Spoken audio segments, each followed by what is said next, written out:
Hola, ¿qué tal? Mi nombre es María José Pandorocho y el día de hoy voy a hablar un poco sobre el crecimiento y estructura poblacional de especies maderables de llanuras inundables de la Amazonía peruana. Bueno, este proyecto radica principalmente en la ecología, ya que nos habla sobre el crecimiento y la estructura poblacional de importantes especies arbóreas maderables en las llanuras inundables de la Amazonía peruana. Además que este estudio abarca un aproximado de 8 años con la finalidad de obtener un total de 18,6 hectáreas en 3 tipos de árboles, de bosques de llanura inundable bajo el río Ucayali. También la estructura poblacional de las 8 especies varió considerablemente, con diámetros máximos de la altura del pecho, donde oscilaron entre 31 y 140 centímetros. También las densidades y tallos de las áreas fueron tan altas como 159 hectáreas y 3,4 metros cuadrados de hectáreas respectivamente. Bueno, también nos habla de que en la mayoría de otras especies las densidades varían dentro del 27 al 100%, además que estas también se encuentran en una relación significativa, puesto que la mortalidad y la duración durante el periodo de inundación es de suma vitalidad. Ahora, es importante mencionar que para el desarrollo e implementación de sistemas de manejo forestal sostenible hay que mencionar que las contribuciones tanto con respecto al desarrollo de métodos para adquirir y reproducir los diferentes resultados empíricos para maderas importantes de especies de árboles, ya que se necesita una estructura de población, crecimiento, reproducción, y con respecto a los resultados, también el tipo de madera, especie que se pueda ver en ese momento, ya que el propósito principal de este trabajo fue proporcionar la información ecológica específica sobre algunas importantes especies de árboles maderables de la Amazonía peruana en las llanuras aluviales, de tal manera que esto nos proporcionó una base ya mejorada de manejo de estas especies en un sistema de registro de selección. Es por eso que el trabajo se basó en datos recopilados principalmente, ya que estas parcelas de muestreo fueron permanentes durante el periodo comprendido entre 1993 hasta el 2001. Además que se analizaron diversos aspectos de la estructura poblacional de la especie seleccionada. Esta puede ser una plántula, densidades y supervivencia. También las distribuciones diamétricas y alométricas en diámetro-altura que puedan presentarse y puedan analizarse en dicho momento. También se desarrollaron conjuntos de modelos de crecimiento de un solo árbol a la gran diversidad de especies de la naturaleza. Generalmente, debido a la gran diversidad de especies de la naturaleza en bosques tropicales, el número de observaciones por especie es baja, ya que en experimentos con muestra permanente parcelas, es por ello que varios autores propusieron formas de agregar especies para formar grupos adecuados. Bueno, este presente estudio se llevó a cabo en 3 tipos de bosques de llanuras inundables en aguas blancas amazónicas, constituidas por Restinga Alta, Restinga Baja y Tahuampa, todas estas ubicadas en Genaro Herrera, en el bajo río Ucayali, en Perú. Además que los datos reunidos fueron en zonas de estudio como Braga-Supay con altos y bosques bajos de Restinga, Lobillo con bosque de Tahuampa e Iricagua con bosque alto de Restinga. El clima es tropical húmedo con una precipitación media anual de 27. En todos estos tipos de estudio, algo característico de este proyecto fue la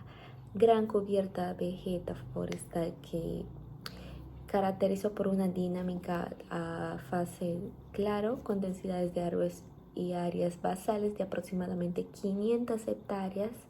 y 25 metros cuadrados respectivamente,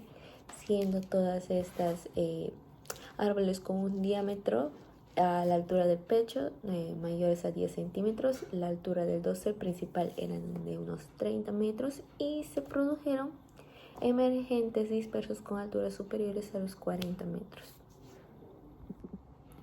Bueno, a partir de ello se procedió también a una recopilación de datos donde se establecieron 9 parcelas de muestreo permanentes de 1 hectárea en zonas de estudio de Braga, Supay y Lobillo. Se ubicaron 3 parcelas en cada uno de los 3 tipos de bosque, tanto Restinga Alta, Restinga Baja y Tahuampa.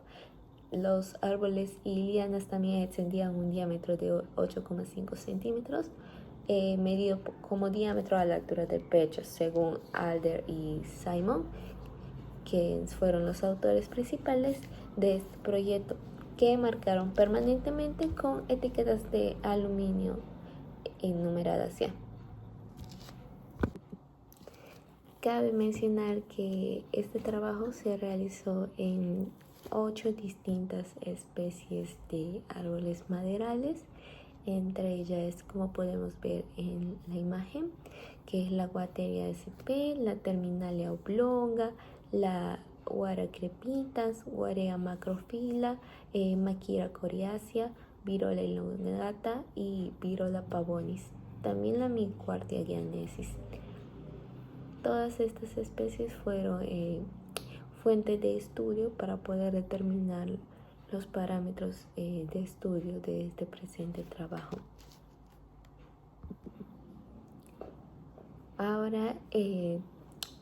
cabe mencionar que cada vez hay más información disponible sobre la ecología de los bosques tropicales húmedos, pero todavía falta información para apoyar los esfuerzos de gestión y conservación en los diferentes ámbitos que se desarrolla esta disciplina de qué es la ecología. Este estudio también siempre proporciona información específica sobre el crecimiento y la estructura poblacional de muchas especies, no solo de estas 8 especies presentes, las cuales se determinó en este trabajo, sino en muchas más. Además que las especies de árboles maderales son muy importantes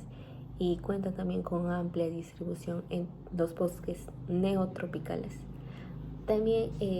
que este estudio ya se han aplicado técnicas que pueden resultar valiosas para otras situaciones similares, donde también se hagan estudios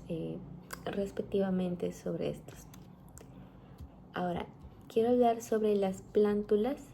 En los bosques de Restinga Alta, la densidad de plántulas de las 8 especies incluidas en el estudio abarcó un rango principal de 1 a 42.002 hectáreas, lo que indica que el manejo forestal sostenible basado en la regeneración natural se enfrenta a situaciones muy diferentes, siendo estas dependientes de la especie siempre. Sin embargo, para algunas de las 8 especies se observó una densidad considerable de árboles jóvenes y postes más grandes,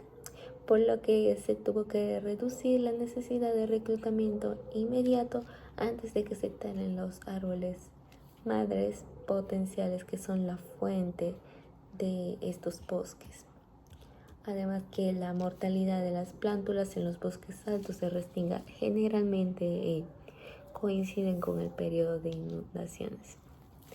También la regeneración exitosa es un elemento clave en el manejo sostenible de los bosques tropicales, pero a menudo no se dispone de información con implicaciones para la práctica, ya que esta se encontró en el método de muestreo utilizado para plántulas, las parcelas de transepto, que era útil para estimar las densidades de plántulas y las tasas de mortalidad. Sin embargo, para otras especies con baja densidad parecía que las estimaciones de muestras iban a ser mayores para obtener una estimación confiable y aceptable, que en un estudio que es parte del curso, los datos de las parcelas en transectos se van a aplicar para el desarrollo de modelos posteriores y describir la redistribución poblacional que estas puedan tener. También mencionar que en cuanto a la distribución del tamaño, principalmente estos bosques de llanura aluvial y tienen una densidad con un área relativamente alta de especies de árboles maderables valiosas, estas siendo la mayoría especies de distribución del diámetro que seguía el patrón que crea una base razonable ante la tala de selección, ya que los reclutas están siempre presentes en el bosque. Bueno, y en conclusión, el presente trabajo determinó una estimatización de parcelas para poder lograr los objetivos presentes durante toda la práctica. Además que el trabajo nos permitió conocer ampliamente la redistribución de estas 8 especies dentro de su territorio neotropical, ya que es de suma, esencialmente son muy... Bueno, en conclusión, a pesar de que el área de muestra relativamente sea grande, resultó que para algunas especies los datos eran demasiado débiles para permitir el desarrollo exitoso de modelos de crecimiento de un solo árbol. También la modelización de crecimiento sobre la base de datos de crecimiento. Bueno, en conclusión, a pesar del área de muestreo sea relativamente grande, resultó que para algunas especies los datos eran demasiado débiles para permitir un desarrollo exitoso de modelos de crecimiento de un solo árbol, puesto que la modelización del crecimiento sobre la base de datos de corto y una combinación que cubren un lapso de años relativamente. Bueno, en conclusión, a pesar de que ciertas áreas de muestreo sean relativamente grandes, para algunas especies los datos eran muy débiles para permitir un desarrollo exitoso de los modelos de crecimiento de un solo árbol. Además que la modelización de crecimiento sobre la base de datos con crecimiento de un diámetro que cubre un lapso de años relativamente corto y una combinación de tipos de árboles sigue siendo una problemática, ya que al menos para aquellas especies que se encuentren con un potencial o una densidad baja, los datos van a incluir tanto árboles que se espera que se desarrollen hasta la edad adulta, que probablemente mueran antes de esa etapa. Así que no es probable que las observaciones del crecimiento en los individuos mueran a la edad de adulta, reflejando el patrón de crecimiento de árboles que eventualmente serán talados con troncos. Por lo tanto, se debe tener mucho cuidado a la hora de la interpretación de nuestros modelos de crecimiento en diámetro, que podrían producir predicciones relativamente conservadoras con respecto al crecimiento, siendo estas que se basan mayormente en conservación y también en un bosque talado por selección,